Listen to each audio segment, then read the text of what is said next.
Nous vous retrouvons encore ce matin, mesdames et messieurs, pour des échanges productifs au sujet donc des faits de société, des caractères humains, la cohabitation, etc.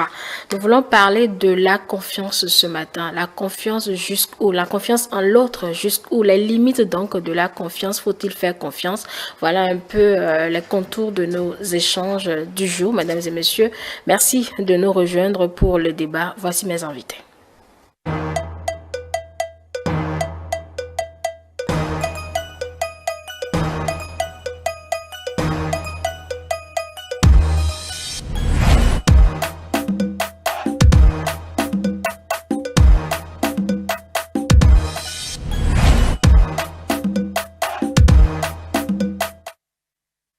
Je suis avec Monsieur Bertin Lali Adimiton, que nous connaissons comme atmatologue. Bonjour Monsieur Adimiton. Bonjour Madame Angèle. Vous allez bien? Très bien. On arrivait donc. Merci beaucoup. Je salue tous les téléspectateurs de par le monde entier. Qui vous répondent par ma voix, comme j'aime le dire. Est-ce Kwazuma, bonjour, vous êtes coach de fitness. Bonjour Angèle, bonjour le plateau et petit bonjour, n'est-ce pas, à nos chers téléspectateurs de partout où nous suivent. Ce n'est pas un joli bonjour, c'est un petit bonjour, voilà, ou c'est un grand bonjour. Bon, c'est vous qui déterminez vos adjectifs. Voilà. Merci quand même. En fonction de l'heure, bien sûr. Ah, en fonction de l'heure, d'accord. Voilà. André Alirono, psychologue, bonjour. Bonjour Angèle. Pour vous, il est grand, ou bien il est aussi petit. Bonjour, il est énorme pour les téléspectateurs. Celui d'est-ce qu'il est tout petit. Allez, vous allez tous bien. Alors, la confiance vous inspire quoi? Puisque vous êtes tous présents ce matin, la confiance, faire confiance en l'autre, est-ce vraiment nécessaire? C'est notre thématique. Alors, qu'est-ce que cela vous inspire déjà? Est-ce qu'il... La société dans laquelle nous vivons nous oblige, n'est-ce pas, oblige une cohabitation. Et dans cette cohabitation, nous devons rechercher ou nous devons avoir des valeurs pouvant nous permettre de réussir ou de vivre pleinement et de façon rassurante cette cohabitation-là. D'où la nécessité de la confiance. Nous vivons pas seulement pour nous, nous vivons en communauté.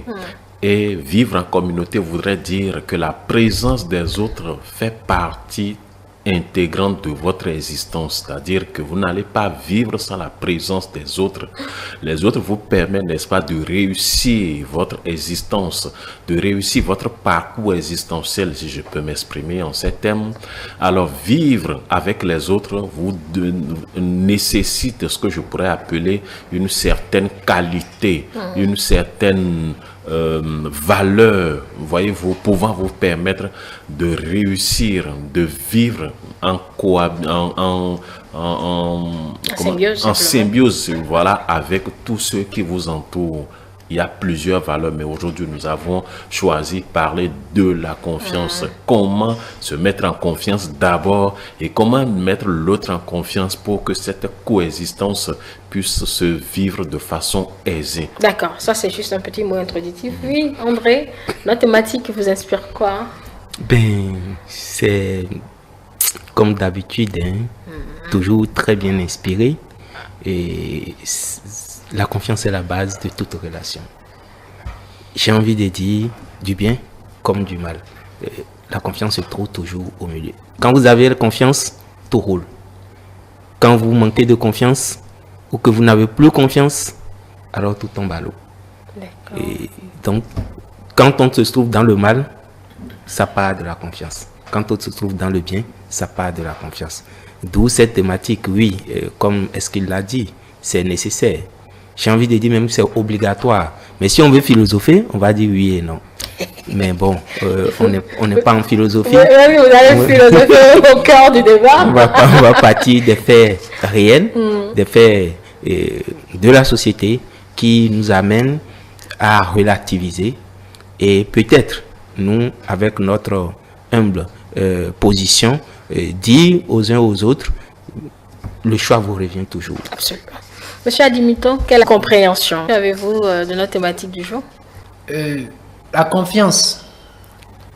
Le mot évoque le verbe confier ou se confier. confidence.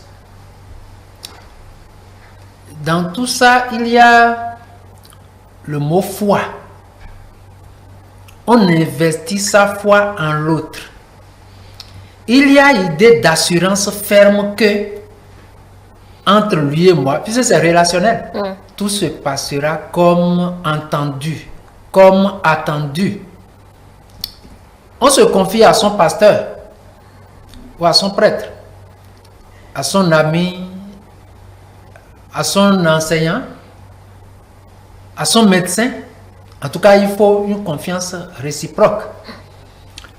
Alors, ils l'ont déjà dit, c'est un grand investissement dans la vie de l'individu. Nous sommes un être, je pense que le clinicien le dira mieux que moi, un être issu d'un groupe, ne serait-ce que de deux. Il faut que papa et maman, n'est-ce pas, s'entendent pour que nous venions dans la vie. Et toute notre vie, nous séjournons dans des groupes. Mais il nous faut séjourner dans des groupes épanouissants. Dans un vivre ensemble sans crainte. Puisque c'est là où les potentialités de chacun éclosent. Vous voyez? Donc, l'individu s'épanouit dans ces circonstances-là. Et la vie sociale exige qu'on ait confiance les uns envers les autres. Sinon, rien de bon n'en est. D'accord. Est-ce que vous voyez? Je prends déjà sa première explication. D'accord. Monsieur Adimiton a commencé par définir ce que c'est que la confiance. Il a dit fier. Il a parlé de foi, de faire ce qu'on a, ce qu'on s'est entendu et ce qu'on attend. C'est ça, hein? C'est essentiellement ce que je note. Donc, ça fait appel à la foi. Mais comment cette foi naît-elle, André Alihon? Tout simplement de la vocation humaine, personnelle, de l'envie d'aller de l'avant.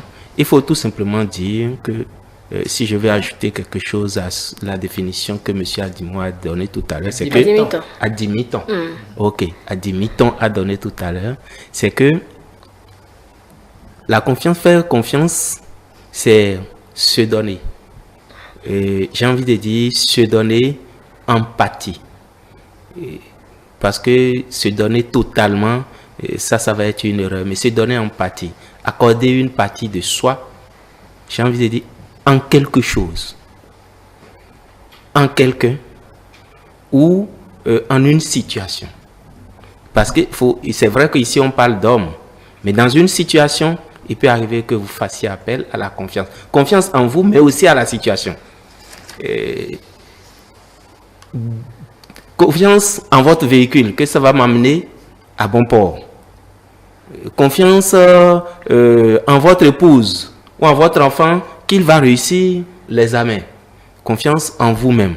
Mais tout ça, c'est que vous donnez une petite partie de vous.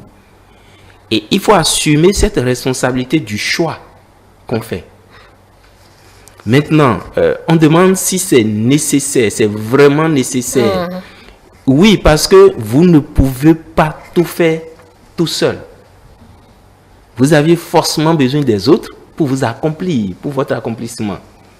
Du coup, il faudrait que vous cédiez une petite partie, une petite parcelle de votre, je vais dire, étendue à un collègue, à un ami, à un frère, à un parent, à qui que vous voulez, tout ce qu'on va citer, à tout ce qui pourra vous être utile pour vous accomplir.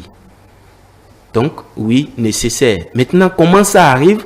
Ça part de votre capital d'estime de vous-même. Qui êtes-vous? Comment vous vous connaissez? En quoi vous vous faites confiance? C'est-à-dire, de quoi suis-je capable et ce dont je suis sûr? Parce que, rapidement, la confiance appelle les émotions, les sentiments, les jugements et puis beaucoup de considérations. Quelque part, c'est une donnée un peu, j'ai envie de dire, très mobile. Appréhender, dire j'ai totalement confiance, et là on le dit souvent pour les beaux yeux de celui de l'interlocuteur. Mais la confiance, pour qu'elle soit totale, c'est-à-dire que quel que soit ce que Angèle fera, je ne vais pas me plaindre après. D'accord, se fier et assumer. C'est plus large que ça. En fait, on ne va pas dire j'ai fait confiance à Angèle, mais elle a trahi ma confiance. Non. Ah, mais ça c'est des cas qui existent, non? C'est pour ça que j'ai dit au début, si on veut philosopher, on va dire oui et non. Parce que la plupart du temps, c'est ce qu'on dit. Elle a trahi ma confiance. Je suis parti me confier au pasteur, il a trahi ma confiance. Il n'a pas trahi ta confiance. Il faut comprendre que je me suis confié. Lui aussi, il va faire une part. Et donc, quand lui, il ne respecte pas sa part, ça ne veut pas dire que le geste que moi j'ai fait, la foi que j'ai mis, l'assurance que j'ai mis, a été fausse. Peut-être pas, mais j'ai reçu la déception en retour. C'est-à-dire que tu espérais, en fait, c'est comme si tu as mis et tu attendais que ce soit, le complément vienne de là.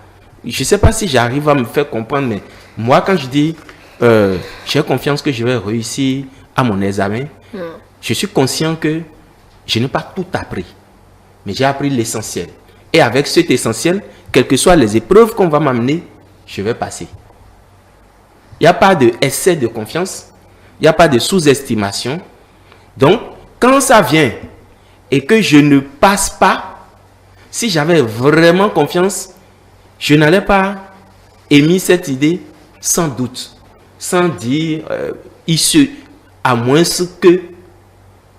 D'accord. Donc quand ça arrive et que j'échoue et que je trouve que c'est parce que l'enseignant, la dernière fois, m'a commandé, je ne suis pas vite arrivé, il m'a fait un mot inutile, je ne sais pas, on commence par trouver des arguments. Et là, c'est là que je dis, soit vous n'aviez pas mis votre confiance au départ. Parce que la confiance, c'est que vous avez pris les éléments, vous avez analysé, vous avez l'assurance que ça va arriver. Vous savez que c'est ça, que c'est la meilleure décision à prendre. Et vous confiez, c'est-à-dire vous laissez la chose en disant ça va me conduire. D'accord, il faut que je précise qu'il y a plusieurs types de confiance, mais là, nous sommes dans le registre faire confiance à l'autre. Voilà, en tout cas, c'est la confiance en l'autre. Ce que le capital que vous-même vous avez. D'accord. Parce que si vous ne vous faites pas confiance, vous ne pouvez pas faire confiance à l'autre. D'accord. Est-ce que je demandais comment cette confiance en l'autre naît? Comment elle naît-elle? Oui, avant, n'est-ce pas, qu'on ne parle réellement de nos confiances, je voudrais partir d'un fait. Avant la confiance, en amont, il y a d'abord une relation. Parce que c'est la relation qui vous amène à commencer par développer l'instinct de confiance. Et lorsqu'il y a une relation entre deux personnes, de sexe opposé ou non, de toute personne, n'est-ce pas, vivant autour de vous, ça voudrait dire que vous devez développer un certain nombre de relations, vous devez développer ce que je pourrais appeler une amitié. Et l'amitié dont on parle ici doit remonter, n'est-ce pas, l'aspect de confiance. Et tel que André l'a dit tout à l'heure, la confiance part de soi-même. Parce que je ne peux pas donner, je ne peux pas faire confiance à l'autre sans me faire confiance. Me faire confiance voudrait dire je dois me connaître. Est-ce que moi-même je suis en mesure de me faire confiance? Parce que c'est un aspect important qui semble nous échapper.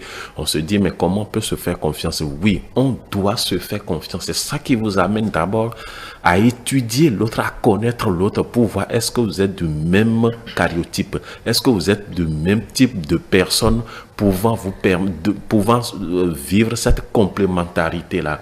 Et lorsque vous arrivez, n'est-ce pas, à vous rassurer que en l'autre, je peux lui confier quelque chose, ça voudrait dire que c'est relancé.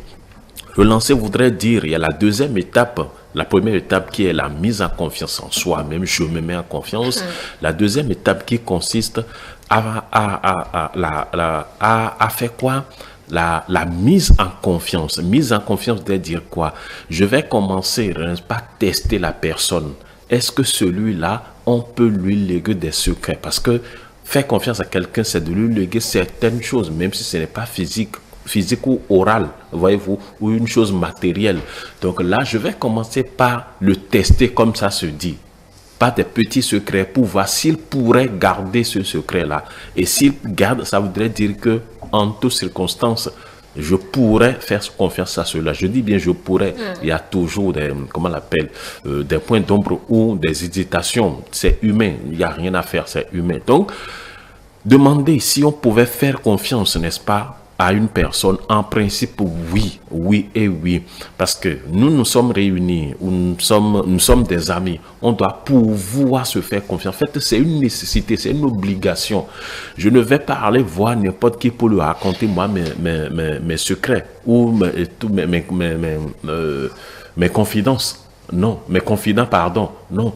Je dois pouvoir analyser la personne. Et quand j'analyse la personne, je dis, mais écoutez, et ça, c'est sur des mois, c'est des années, si possible. Je dois pouvoir dire, ah non, celui-là, je pourrais lui confier tel truc-là. Donc, ce n'est pas un jeu du jour au lendemain. Non, ce n'est pas possible. C'est un jeu qui prend du temps et qui arrive, n'est-ce pas, qui consiste du moins à connaître la personne, ses agitations, sa manière de faire. Est-ce qu'il est en mesure de garder ce secret? Et c'est en fonction de ces études, de ces analyses, n'est-ce pas, qu'on arrive, n'est-ce pas, à léguer un tout petit peu de ces secrets, n'est-ce pas, à celui-là. Et s'il est vraiment loyal, je suis sûr qu'il va pouvoir garder ce secret, parce qu'on ne lègue pas un héritage à n'importe qui, on ne laisse pas un secret à n'importe qui. C'est après l'avoir étudié. Donc c'est suite à ces différentes étapes que vous pourriez, n'est-ce pas, vous dire, mais écoutez, à 50%, je pourrais lui faire confiance. Je ne serai pas le perdant, ou je ne vais pas me décevoir. Donc ce n'est pas un jeu du jour au lendemain, non.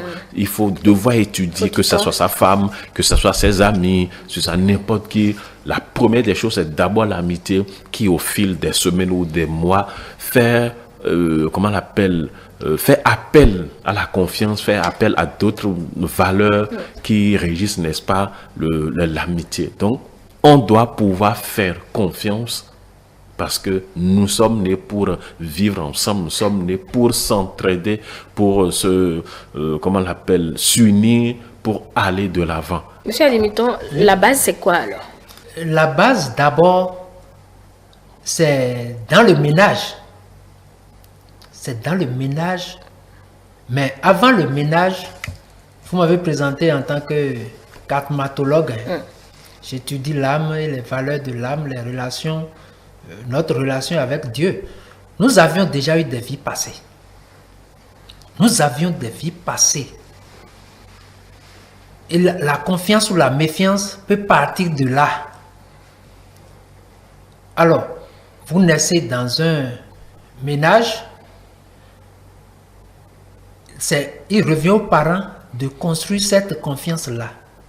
Puisque ce sont vous êtes les premiers visages, les figures d'attachement de l'enfant. Est-ce que vous voyez? C'est sur vous qu'il apprend ce que c'est que la société et les interactions avec la société. Si le parent a l'habitude de décevoir l'enfant, l'adulte de l'enfant là ne sera pas confiant en lui-même. La confiance en soi-même ne sera pas vraiment manifeste. Donc, il revient aux parents de savoir gérer les différentes étapes de l'évolution de l'enfant. Est-ce que vous voyez? Quand je prends par exemple l'étape du nonisme, laissez l'enfant dire non, mais assistez-le à savoir choisir. C'est ainsi que l'enfant commence par lever les obstacles intérieurs à lui et à avancer dans la vie. Il a de petites conquêtes qui font qu'il a confiance en soi. Vous voyez, confiance en la vie. Il évalue ses capacités, ses potentialités. Donc, vous voyez, lorsque l'enfant, vous lui permettez de se concevoir, d'imaginer son avenir, à partir des jeux, ça peut être jeux physiques ou bien jeux mentaux, est-ce que vous voyez? Quand vous n'inhibez pas quand vous n'empêchez pas l'enfant de s'épanouir intérieurement, il a confiance en lui-même. Donc ça, tout part des vies passées, tout part aussi du ménage. Ainsi, il existe des gens en qui vous avez spontanément confiance. Dès la première fois où vous les voyez. Est-ce que vous voyez? Donc, nous disons que la confiance, c'est très capital. La confiance dans le ménage d'abord, avant d'aller plus loin à l'école. Est-ce que vous voyez? L'enseignant doit donner confiance à son apprenant. Donc, voilà ce que je peux dire de la base de la confiance. Mais aussi, ça continue. Ça continue parce que la confiance en moi-même, si vous voulez qu'on aborde ça, c'est à partir de la découverte de mes capacités, de mes dons, de mes passions. Bon, la confiance en soi, c'est un autre registre. Hein. Non, il y a le mot confiance parce que nous avons dit que si vous voulez, on va revenir à ça, là, la confiance en soi après. Mais ça part de soi parce que quand vous ne savez pas ce que vous êtes, parce que la confiance s'investit. C'est quelque chose qui s'investit. Quand vous ne savez pas ce que vous apportez à l'autre, vous ne pouvez pas, il ne peut pas faire des transactions avec vous en toute confiance. C'est pour ça que j'apprécie Monsieur Alihonou, le psychologue, quand il disait qu'il faut d'abord avoir confiance en soi. Donc, on ne peut pas totalement écarter ça là, aujourd'hui. Est-ce que vous voyez? Donc, la confiance, c'est tellement fragile qu'il faut que cela soit nourri par l'individu même, quotidiennement, à chaque instant, vis-à-vis de l'autre. C'est comme un œuf, comme l'autre l'a chanté, hein, l'amour. Est-ce que vous voyez? L'autre chantait l'amour, disait que l'amour c'est comme un œuf chéri. Est-ce que vous voyez? Donc, il faut que l'autre sache que ce qui vous lie à lui, vous respectez ça. C'est là où je veux dire que la confiance peut ne pas être rarement totalement globale, c'est souvent sectorisé. C'est dans tel secteur. Là, j'ai confiance en mon cordonnier. Il fait bien. J'ai confiance en sa capacité, en ses compétences. Hein? Moi, je savais en arrivant ici que oui, si Angèle m'appelle, je dois me présenter parce que j'ai confiance en elle, elle anime bien l'émission, elle conduit bien, etc. C'est à partir des capacités dont Angèle fait preuve que j'ai confiance en elle. Il y a ce contrat-là entre nous. Est-ce que vous voyez? C'est comme ça. Mais les degrés ne sont-ils pas divers? Les degrés de confiance. Oui. Oui. Dès le début, on peut se dire, je vais prendre des risques. Est-ce que vous voyez? Donc, ça part d'un risque conscient. Ça part d'un minimum de risque, souvent. Ou bien vous avez déjà observé la personne faire, agir, etc. Vous dites oui. Tel qu'il se comporte, je peux avoir confiance en lui dans tel domaine. Et c'est là où je dis que la confiance, c'est très délicat. Très, très délicat. J'ai confiance. D'où notre interrogation. Oui, finalement, est-ce que c'est réellement nécessaire? Oui, c'est très délicat. Et voilà qu'on ne peut pas se passer de cela si on veut se construire. Et je dis que le premier cadeau qu'on puisse donner à l'humanité, c'est de se montrer digne de confiance. Que l'autre ait confiance en vous, que l'autre sache que... Et ça part de quoi? Ça part du fait que l'autre soit sûr que vous respectez tous vos engagements et que vous ne cherchez pas à le nuire ou à nuire à ses intérêts. D'accord. Ça part de là. D'accord. Est-ce à dire alors qu'on sélectionne ceux en qui on doit avoir confiance, André Alihonou? Parce que là, il dit respecter, honorer ses engagements. C'est profond. Non, c'est vous. Il arrive des situations où vous n'avez pas le choix. Il arrive des situations où vous n'avez pas le choix. Il vient de le dire. Est-ce qu'il aussi l'a dit quelque part? Vous voyez, tout à l'heure, on parlait de confiance en toutes circonstances, que ce soit dans le bien ou dans le mal. Je prends un exemple banal.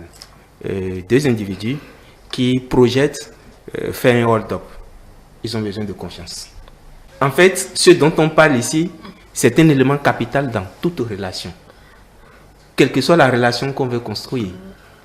c'est juste parce que je pense que ça, c'est plus frappant. D'accord, continuez avec votre On raison. va dans un sens, mais je me permets de revenir quand tu as parlé de Non, base. vous pouvez prendre votre exemple d'Octop. Hein?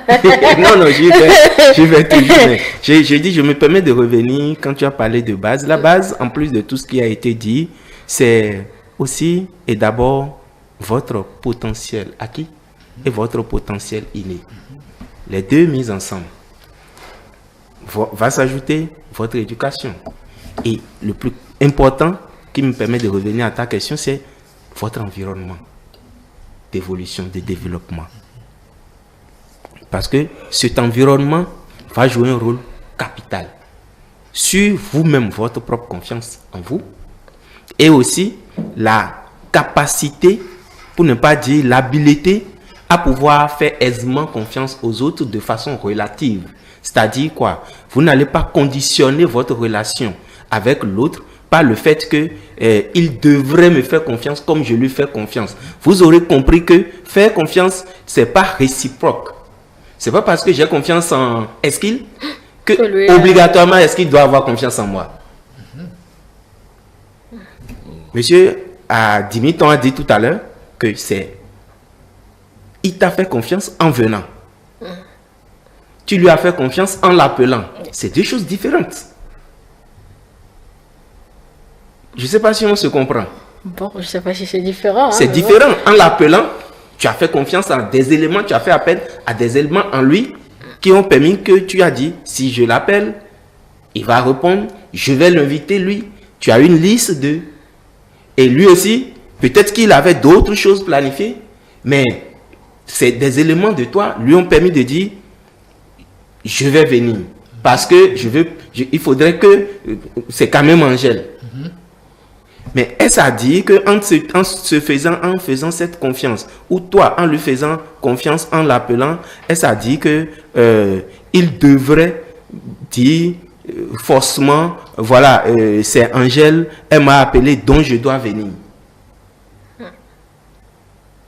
Tu m'as appelé avant-hier, je crois, j'ai dit je ne pouvais pas. Parce que pas parce que je n'avais pas confiance, mais parce qu'il y avait une autre situation. Donc, quand on met l'environnement, les éléments qui nous entourent dedans, et quand on prend conscience que la confiance ne devrait pas être réciproque, je m'explique. Parce que ici, la réciprocité ne doit pas être obligatoire. Quelqu'un a parlé de loyauté. Oui, il a sorti le mot, la loyauté. Le mot, c'est-à-dire quoi? Si je te fais confiance, parce que je crois que c'était encore Eskil toujours qui expliquait, quand tu te connais, tu fais une petite analyse de la situation de la personne avant de lui faire confiance. Donc, quand tu fais analyse de la situation et de la personne et que tu lui fais confiance, c'est-à-dire tu as fait appel à des éléments qui te permettent d'avoir gain de cause. Mais si tu fais appel à de mauvais éléments, la personne ne va pas accéder ou ne va pas répondre favorablement à ton attente et tu vas estimer qu'il t'a trahi ou il a trahi ta confiance alors que tu n'as pas fait appel aux bons éléments. Est-ce à dire alors que quand nous sommes déçus, c'est de notre faute finalement? Non, je ne dis pas non et je ne dis pas oui. Mais il ne faudrait pas parfois rester... Oui. Parfois oui. Hein. Il arrive quelque part, tu ne devrais pas faire confiance à ce niveau, à cet individu. Et c'est-à-dire tu le fais de façon exagérée. Et bon, après, tu n'as que tes yeux pour pleurer. Toi-même, tu as refusé d'accepter la réalité de la situation.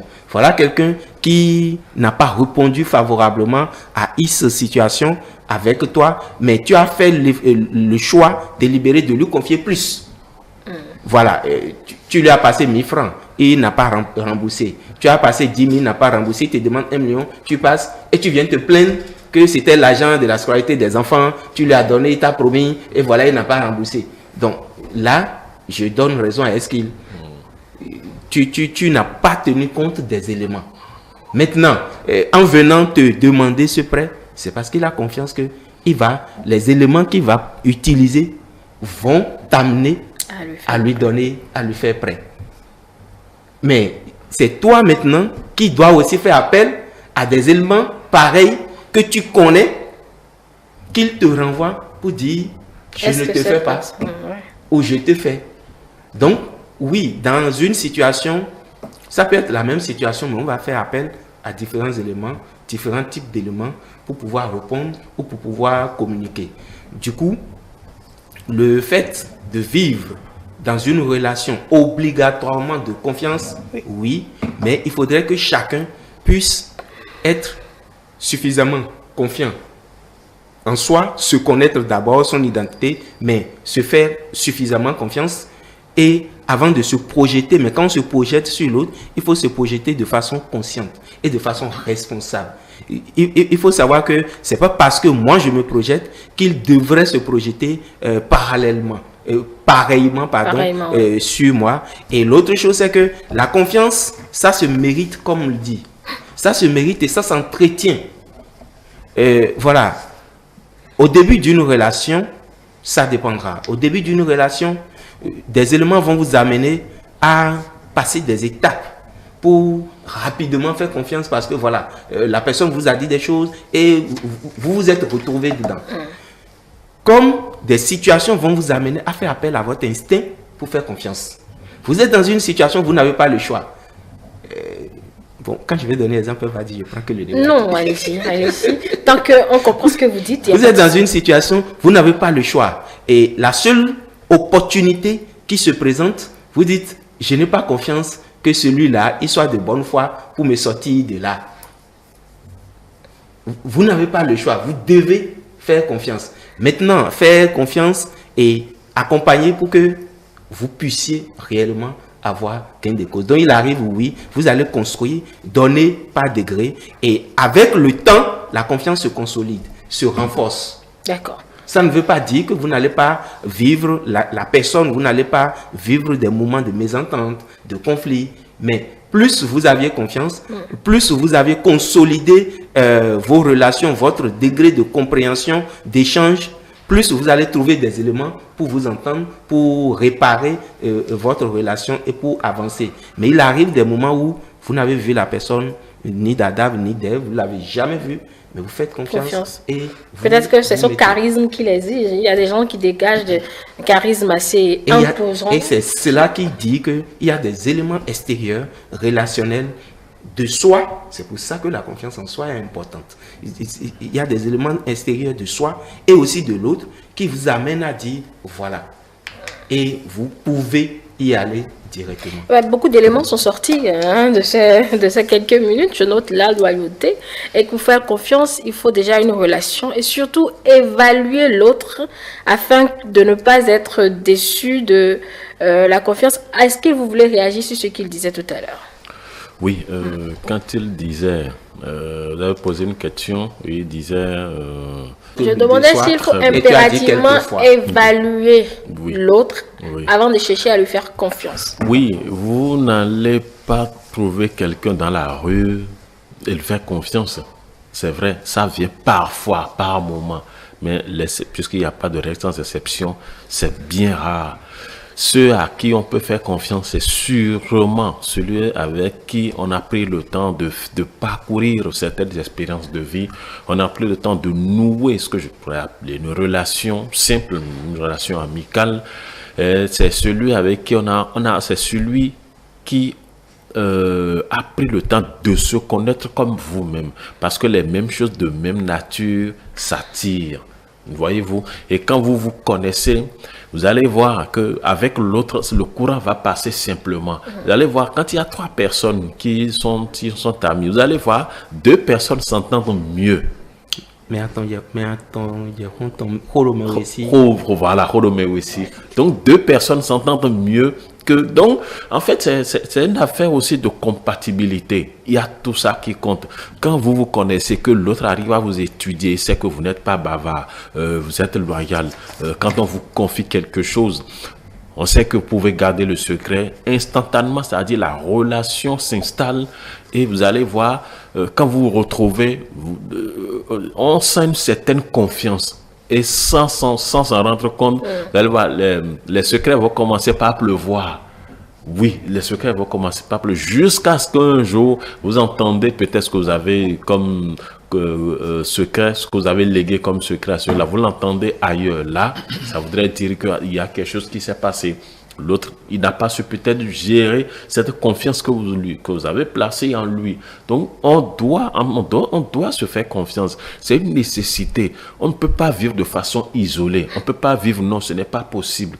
La coexistence oblige, n'est-ce pas, qu'on puisse, comment on l'appelle, vivre avec les autres, qu'on puisse partager le même milieu avec eux, qu'on puisse, n'est-ce pas, vivre les problèmes, partager les problèmes avec eux, mais tout en prenant le soin de se connaître, tout en prenant le soin d'analyser l'autre d'abord et de voir, est-il capable d'une confiance, est-il capable de garder tout ce que je pourrais lui léguer comme confiance. Et là, quand vous faites ça, c'est vrai, il arrive qu'on se trompe, hein? Oui, ça arrive. Mais lorsque vous prenez le temps d'étudier, je vous assure que à 70%, vous allez pouvoir connaître cette personne et savoir quoi lui dire, parce qu'on ne peut pas tout dire. Voyez-vous, que ça soit en relation amicale, que avec sa femme, au dehors, n'importe qui, quel type de relation, quel que soit le type de relation, on voudrait dire, on ne peut pas tout dire, parce que en voulant tout dire, vous risquez encore, n'est-ce pas, de vous créer des problèmes. Donc la confiance, elle existe. Comment faire pour qu'elle puisse exister, mais de bonne facture? Mais si vous êtes tous d'accord qu'il est vraiment nécessaire et urgent pratiquement de faire confiance, c'est un impératif que de faire confiance, dans le même temps, vous dites que c'est aussi délicat. Comment éviter les déceptions? Puisque les citations sur les déceptions, vous en connaissez, hein? Une feuille froissée, quand on déplie, ça ne revient plus à l'étape précédente. Donc, du coup, comment éviter les déceptions? Ce sera la grosse interrogation. Est-ce qu'il pose souvent? Oui. Quand vous vivez, voyez-vous, quand vous vivez, vous ne pourriez pas vivre sans problème, c'est-à-dire sans déception. Si je reviens à votre question, enfin, les problèmes ou les déceptions vous amènent à réfléchir mieux et à agir mieux. Comment vous pouvez vivre sans problème? Ce n'est pas possible. On vit pour résoudre des problèmes. Donc c'est un risque perpétuel que de faire confiance? Oui. Ça peut marcher comme ça peut ne pas marcher. Donc il n'y a pas de limite? Non, il n'y a pas de limite. Bon. Ça peut marcher comme ça peut ne pas marcher. Et ça ne voudrait pas dire qu'il faut faire confiance de façon aveugle, sans évaluer, sans analyser. Non, ce n'est pas de cela qu'il s'agit. On peut faire confiance et que à la longue, ça peut jouer, ça peut arriver. Mais le risque, prenons toujours le temps de prendre le risque. Parce que, écoutez, vous voulez vivre, si il fallait pas risquer, est-ce que allons-nous acheter des voitures? Est-ce que nous allons acheter des motos, des moyens de déplacement? Nous risquons toujours.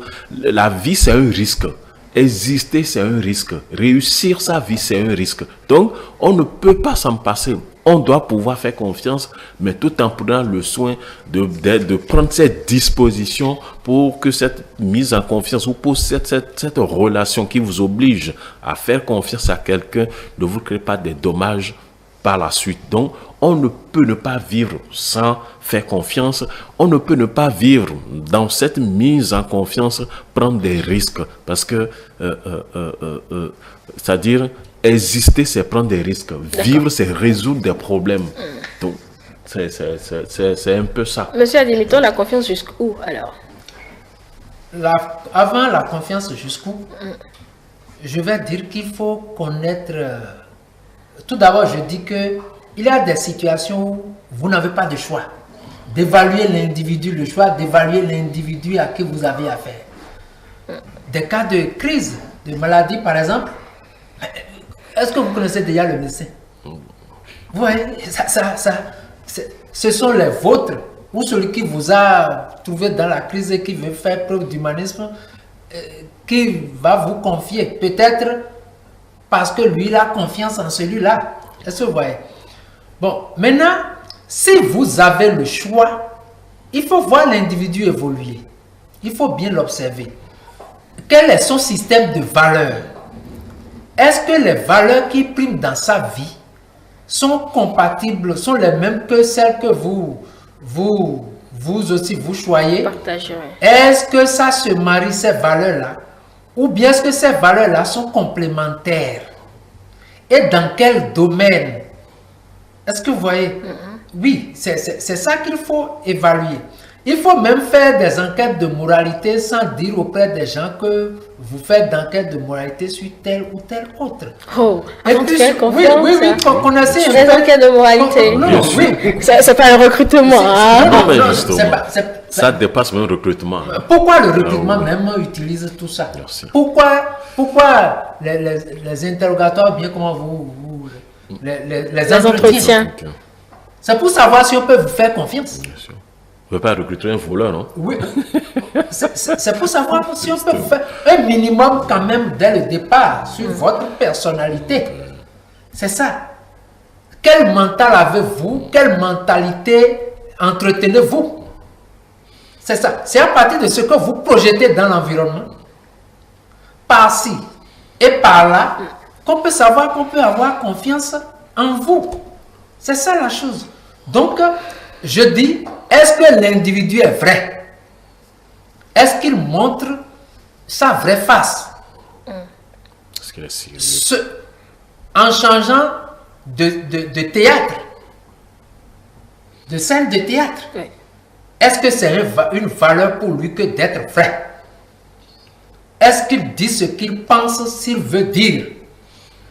Est-ce qu'il dit non quand c'est non, quand ça ne s'accorde pas avec ses valeurs? Est-ce qu'il dit oui, j'accepte quand ces choses-là? Ou bien c'est quelqu'un qui triche avec lui-même, qui triche avec les autres? C'est l'un des grands principes. D'accord. Et je dis que c'est à partir de la conscience de ses propres besoins, ici et maintenant, de la nécessité de les satisfaire, qu'on recherche avec qui nous pouvons traiter. C'est ça. Est-ce que celui avec qui je peux traiter, c'est celui qu'il me faut, de par ses compétences, de par sa façon de s'investir pour les autres? Est-ce que celui-là observe la patience, l'humilité même? Est-ce que c'est un matérialiste? Il y a tout ça qui joue. Est-ce qu'il est généreux quelque part? Tout ça, il faut voir ça. Est-ce que je peux lui faire confiance? Ah, c'est un ivrogne, hein? Celui-là, oh, le secret sera dehors. Dis-moi qui tu fréquentes. Je te dirai qui Je tu es. te dirai qui tu es. La mauvaise compagnie corrompt les bonnes habitudes. Si j'ai l'habitude de suivre des gens qui on ne peut pas avoir confiance, on va me confondre avec eux. Et on va me traiter en conséquence. D'accord. Est-ce que vous voyez? Donc, jusqu'où la confiance? Jusqu'au moment où la personne va commencer par vous trahir. Ah, il faut attendre la trahison d'abord. Ah non, mais puisque jusque-là, il vous a satisfait. Ça, très bien. Jusque-là, il vous a satisfait. Est-ce que vous avez des raisons de lui tourner dos? Ça vous amène à réviser vos relations avec la personne. Ah, sur ce plan-ci, là, je ne peux plus traiter avec lui. Mais sur ce plan-ci, je peux continuer en attendant.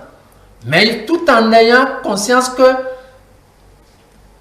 qu'il peut vous trahir aussi dans ce nouveau secteur-là. Vous révisez vos relations avec, vous révisez. Ça peut se réduire à bonjour, bonsoir, comment tu te portes. Parce que Dieu nous a envoyés ici pour faire de progrès, pour nous développer. Si je me rallie à n'importe qui, je vais rater ma mission sur terre, quitte à revenir payer. C'est ça. Donc, il n'y a pas confiance en tout va, mais soyez digne de la confiance des autres. Vous êtes aussi pour l'enquête de moralité? Non. En fait, ce que je dis, c'est juste qu'il faut relativiser. Il faut relativiser dans le sens où on ne fait pas confiance pour l'autre. On ne fait pas confiance pour les bons yeux, les mauvais yeux de l'autre. On ne fait pas confiance à cause des quand dira-t-on. On fait confiance pour soi. C'est pour soi. Et ça, il faudrait qu'on se l'intègre. Je ne fais pas confiance à M. Adimiton parce que Angèle l'apprécie, est-ce qu'il l'apprécie, ou bien que, bon, si, non. Non, mais ça peut être une base. Ça va être pour moi d'abord. Oui, mais ce qu'il dit, on ne peut pas l'écouter. Non, Ça peut être une base. Non, ce que je dis, c'est que qu'est-ce que je vais chercher chez lui? C'est ça qui va être la base. Mais si ça va être pour les autres, ce n'est plus vous. Il faudrait qu'on se... Parce que facilement, on va se mettre à dire, il a trahi ma confiance. Parce que ce que vous projetez ou ce que vous voulez faire avec l'autre, ici, l'enquête de moralité, si on peut le dire ainsi, c'est quels sont les éléments, les valeurs de lui que vous êtes parti chercher. Sans lui dire, c'est comment dire, c'est ton assurance qui m'a amené, c'est ta manière de ton intégrité, c'est ta rigueur, tout ça il vous le projette. Et par rapport à ça, vous voulez aller chercher quelque chose. Non, vous pouvez le complimenter quand même par là. Non, ce que j'ai dit, en fait, ça dépend de la situation. Merci. En venant vers vous, d'abord c'est moi d'abord, et après c'est moi. Maintenant, si je viens rencontrer des choses chez vous qui vont agrémenter ce que je veux, on va s'entendre. C'est-à-dire quoi? On est conscient que en me mettant dans cette émission, ce pourquoi Angèle m'appelle, j'ai les éléments pour. Angèle sait que je peux donner des éléments pour. Je sais qu'en venant, et je ne viens pas pour, je sais pas, venir me mettre à insulter les téléspectateurs, à montrer mon sale caractère ici. Je viens pour apporter quelque chose. Et du coup, on s'entend. En venant me chercher, tu trouves satisfaction dans le fait que tu as compté sur ma bonne éducation, sur d'abord mes compétences, ma collaboration. Mais tu ne m'as pas dit tout ça. Et moi, en venant, je me suis dit, c'est un sujet qui m'intéresse. J'ai les arguments. Donc, je veux contribuer à l'émission d'éducation nationale, pour ne pas dire internationale. On se rencontre sur ça. Mais tu l'as fait d'abord pour ton émission. Tu ne l'as pas fait pour que je vienne me vendre aux yeux du monde. Non. C'est pour ça que j'ai dit, on pense d'abord à soi. Vraiment à soi. Et il faut se mettre que, oui, avoir confiance, ce n'est pas sans risque, évidemment. Mais on a la possibilité, et ça je le dis encore, on a la possibilité d'éviter les risques. Ah, dites-nous. Il ne faut pas appeler les risques. Il ne faut pas favoriser les risques. C'est-à-dire qu'il explique déjà cela. Comment ne pas appeler les risques, comment ne pas favoriser les risques. Non, puisque vous êtes tous partis du fait que c'est un risque de faire très pertinent en disant, tu ne peux pas vivre dans ce monde aujourd'hui, dans une vie aussi relationnelle qu'elle soit, et sans dire que tu fais confiance, bon, sans d'abord faire confiance, mais faire confiance et dire, je vais faire confiance pour n'avoir aucun risque. C'est utopique. Tu ne vas pas dire sans aucun risque, parce que tu n'es pas seul en relation. Il y a l'autre et tu ne maîtrises pas tous ses aboutissants, ses tenants et aboutissants. Mais toi, il ne faut pas favoriser les risques. C'est-à-dire quoi? Il ne faut pas aller chercher le faux. Monsieur Adimit, on l'a dit tout à l'heure. Tu sais que la personne, excusez-moi, tous les éléments que la personne t'a renvoyés jusqu'ici ne sont pas probants. Mais c'est à cette personne que tu as choisi de faire confiance. Pour ne pas dire de confier quelque chose. Tu as pris. Parce qu'on espère qu'il changera. Tu as pris le risque d'espérer. Ouais. Donc il faut assumer. Quand tu dis j'espère qu'il changera, c'est-à-dire que tu y vas en sachant que même si il ne me donne pas satisfaction positivement, ça ne va pas créer de soucis en moi. Donc ce n'est plus un risque. Tu as pris le risque en sachant ce que tu fais. Mais quand toi-même, tu sais que bon voilà, je dis n'importe quoi, on dit, tu confies le poisson au chat et tu viens te plaindre qu'il a bouffé le poisson. Donc maintenant, quand je dis n'appelle pas le risque, c'est tu sais que c'est un chat. Pourquoi tu lui donnes le poisson? Et c'est ton seul poisson. Et tu viens dire ma sauce est sans poisson. Donc, si tu appelles le risque, il ne faudrait pas qu'on dise confiance, confiance, confiance. Et puis voilà, j'ai confiance en lui. Il ne faut pas aussi, entre guillemets, on va parler pour que tout le monde comprenne, faire une confiance aveugle. C'est de cela qu'il s'agit. Parce que d'abord, c'est pour soi. Qu'est-ce que tu veux obtenir? Est-ce que c'est en accord avec toi qui peut t'aider à atteindre cet objectif? Et c'est ça que tu mets ensemble et pour y aller. Maintenant, il faut être conscient et il faut avoir confiance que tu ne te maîtrises pas totalement et tu ne peux maîtriser totalement l'autre. Du coup, D'où le petit risque que tu ne peux pas maîtriser. C'est en cela que je donne raison à Esquil en disant, tu ne peux pas dire que parce que je fais confiance, il ne pourra jamais me trahir. Tu ne sais pas les situations, les relations de l'autre. Tu ne sais pas dans quoi il va se mettre dans votre mission commune, qui vont changer ou modifier son interaction avec toi. On est sur le plateau, je ne sais pas, la confiance que tu as en moi en m'invitant en tant qu'invité, consultant ici, ce ne sera pas la même confiance si on se retrouve. Je dis n'importe quoi dans une chambre je ne sais pas. Donc, vous savez que c'est de n'importe quoi. Bien. Non, ce ne sera pas la même confiance si je dis maintenant, Angèle, je te donne rendez-vous ce soir, je te donne rendez-vous à 23h. Voilà. Ça, elle va dire, le monsieur là, qu'est-ce qu'il raconte? À quelle heure? Ça ne va plus être le même André, consultant en qui tu as totalement confiance ici. On se comprend. Donc, c'est que la situation impose le degré de confiance. Même si c'est la même personne, quelle que soit votre amitié. Du coup, on ne va pas faire une confiance aveugle. Suivant la situation, je ne ferai pas de confiance aveugle. Je vais être raisonnable, je vais être responsable, je vais être réaliste. D'accord. Est-ce que vous êtes de cette même école, ne pas faire la confiance aveugle? Oui. Faire confiance aveugle, c'est parfois se creuser, ce que j'appelle sa pop tombe. C'est vrai, on peut faire confiance à la personne. Et suite à des situations de dernière minute ou à une situation incontrôlée, je m'exprime comme ça, il pourrait vous trahir. Et ne pas parce qu'il a décidé de vous trahir, non. Je vais peut-être illustrer plus mes propos. Je donne 100 000 francs à mon ami intime, bon, garde-moi ça. Et 3 ou 4 jours après, je l'appelle et dit franchement, j'ai dépensé 110 000 MS parce que ma fille était malade, j'étais obligé de... Vous n'allez plus jamais le confier. Voilà.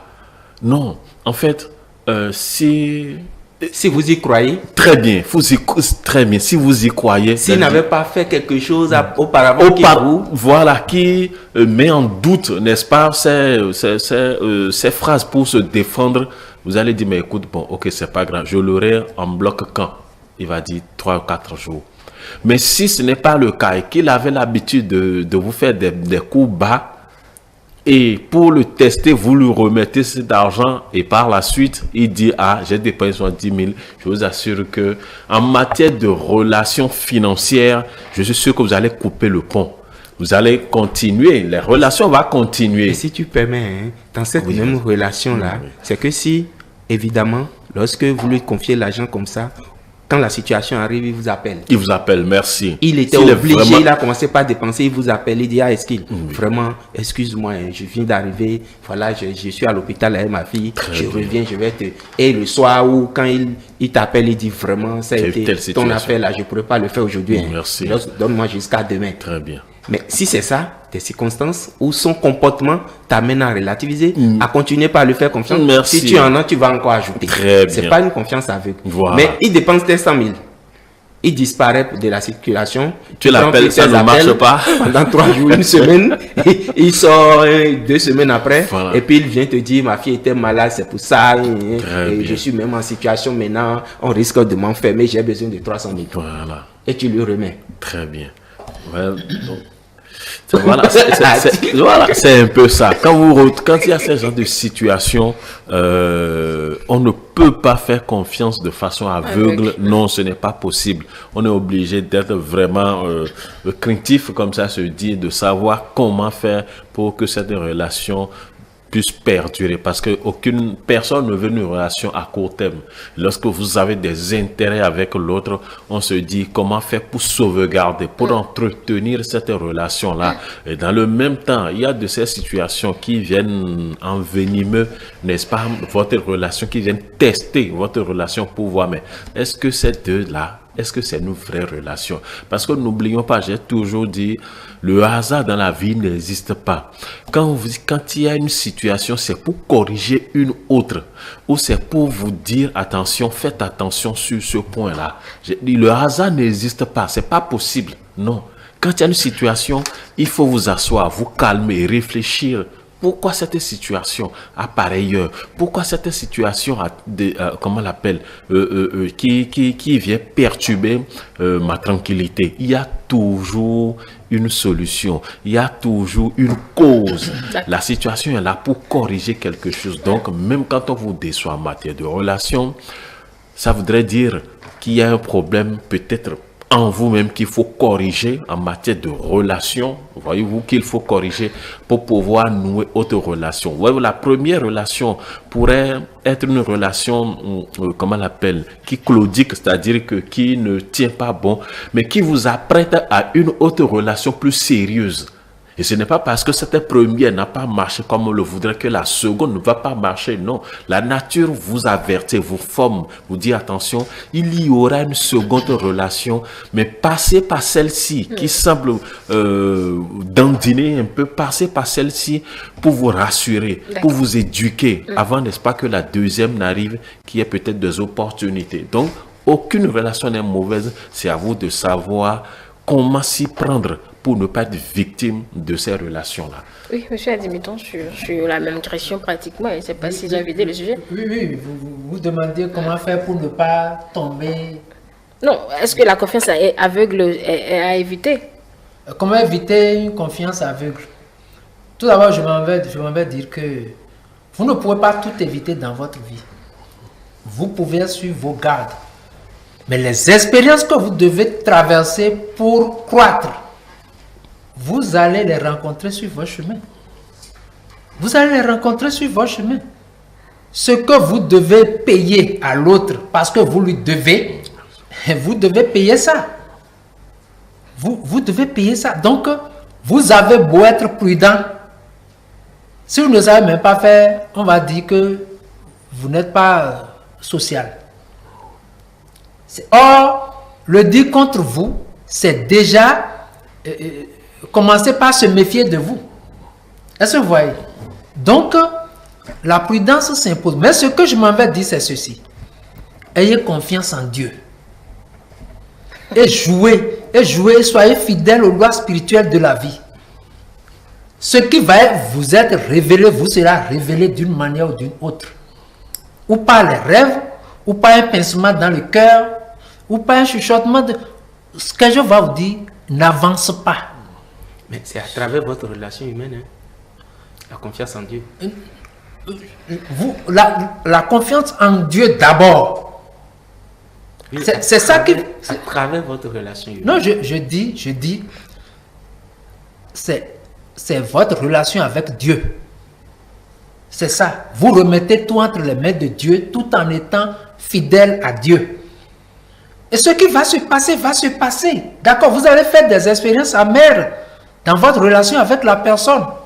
Mais vous allez tirer les leçons et vous serez fort de ces leçons-là. C'est un gain. Plus jamais je ne traiterai avec celui-là. C'est déjà un gain. Moi, quand je dis non, je fais dos, tout se réduit à bonjour, bonsoir. L'amour continue, mais sous forme de bonjour, bonsoir. Je ne vais pas vous compliquer la vie. Donc, vous êtes en train de dire que quand on confie à Dieu, Dieu il décide sur les relations humaines, c'est ça?